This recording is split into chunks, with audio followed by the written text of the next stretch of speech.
Well, hello again, everybody, and welcome back to the one and only Notes from the Pastor Cave. And so glad that you could join us today.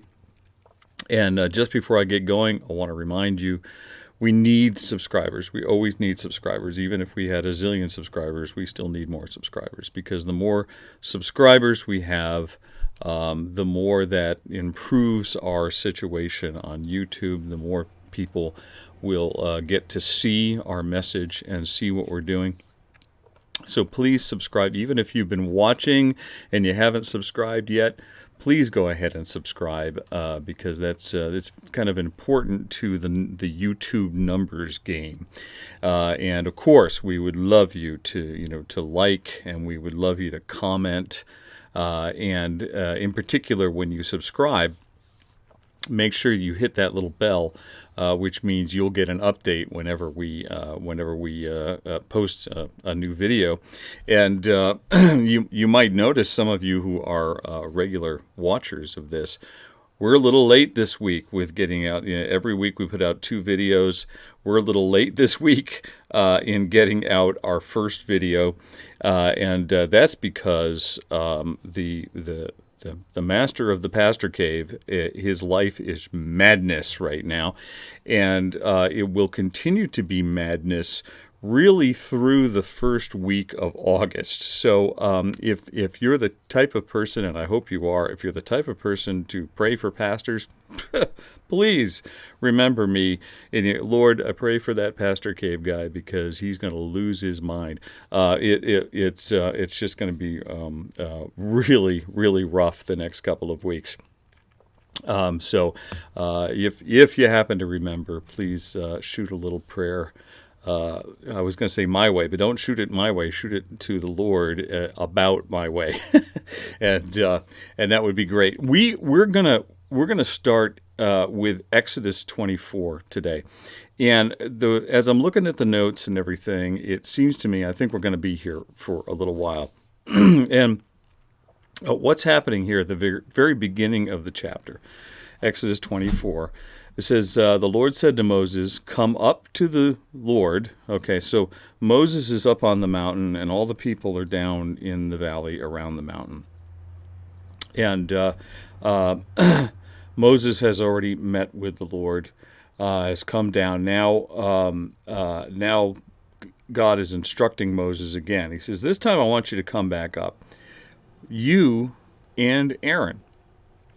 Nadab and Abihu, who are the sons of Aaron, and 70 of the elders of Israel, and worship from afar. And then Moses alone shall come near to the Lord, but the others shall not come near, and the people shall not come up with him. Okay, so what's happening is that God is now instructing Moses to kind of separate out these 70 elders. They would be the heads of tribes. Joshua is also, we find out later on, Joshua is also included in this group. There's Aaron, Nadab, and Abihu, who are the, they're going to form the priestly core of the nation of Israel.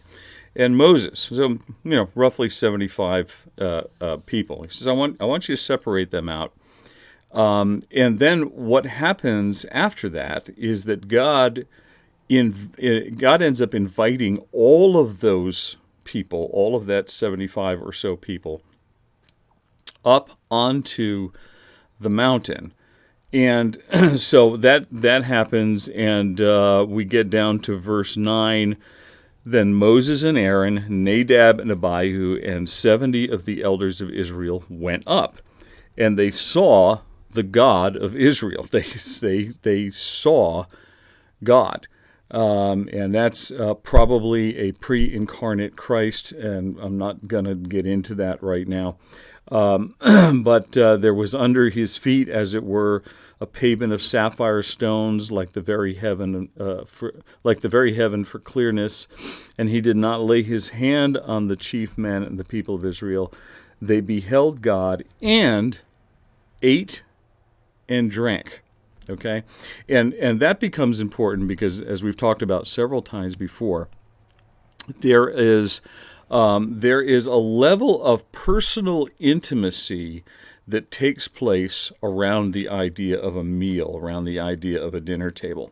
And that is consistent throughout the scriptures.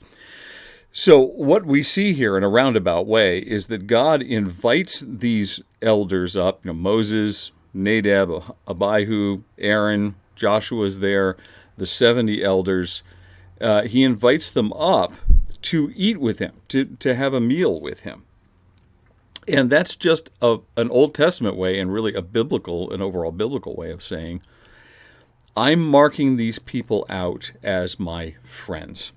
Okay, it's my friends that I invite into the intimacy of having a meal with me.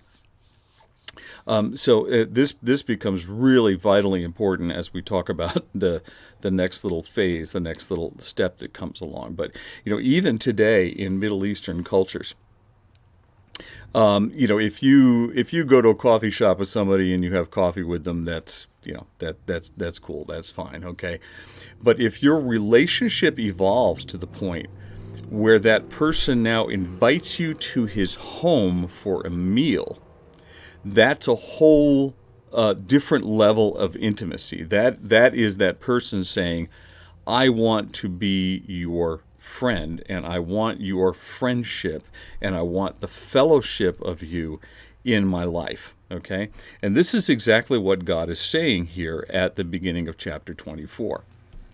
He's inviting these elders and everybody else up onto the mountain, and behold, what do they do? There's 1,000 different things that God could have done up there, but God says, hey, guys, sit down and have a meal.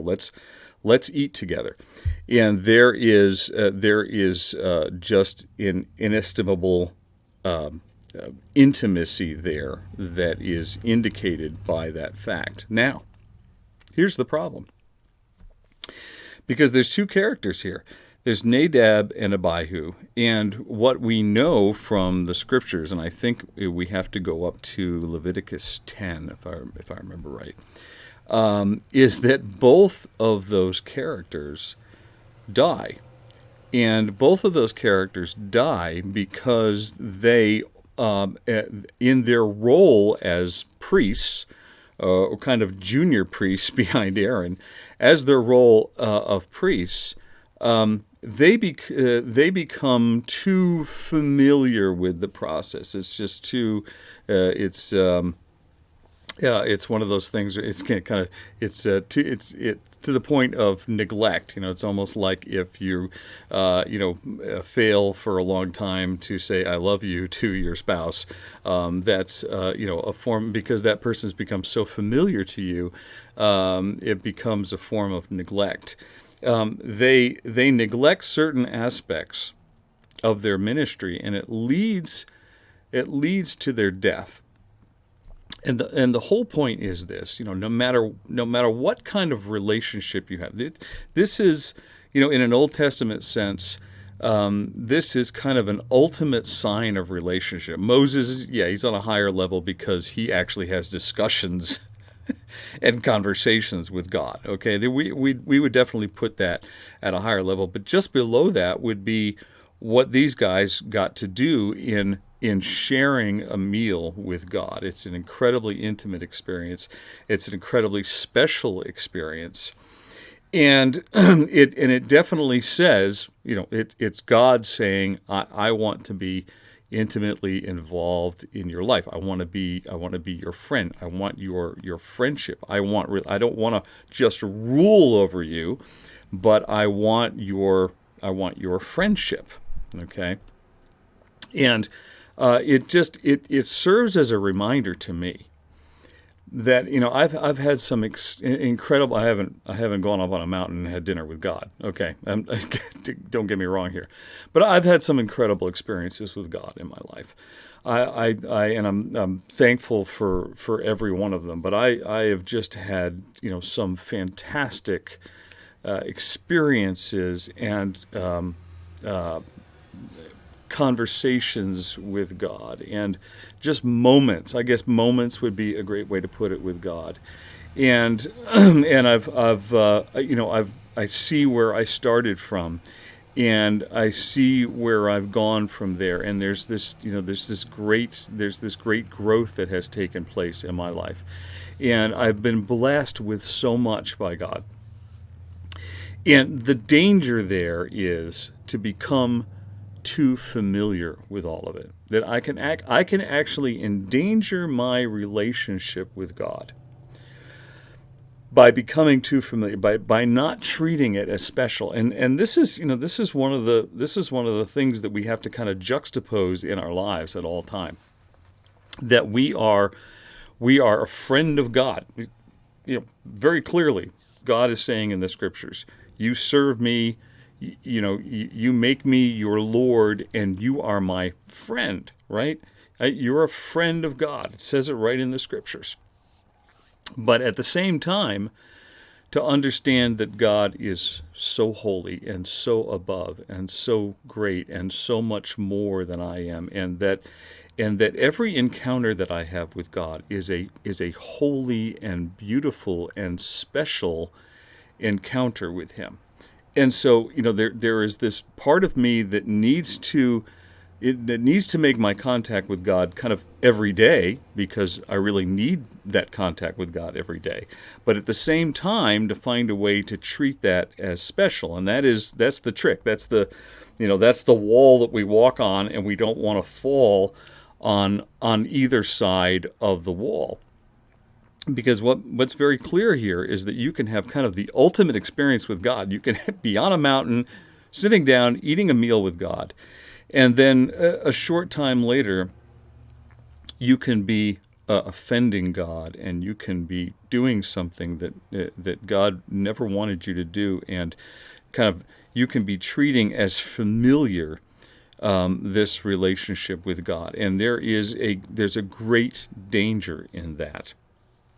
So I think the first way to surmount that is information. Okay, so we see that here in the book of Exodus. We see that it's a real problem, that it's a real issue, and then we can attend to it. Okay, so episodes to come, we are going to be in, I'm just looking at my notes here, there's quite a few.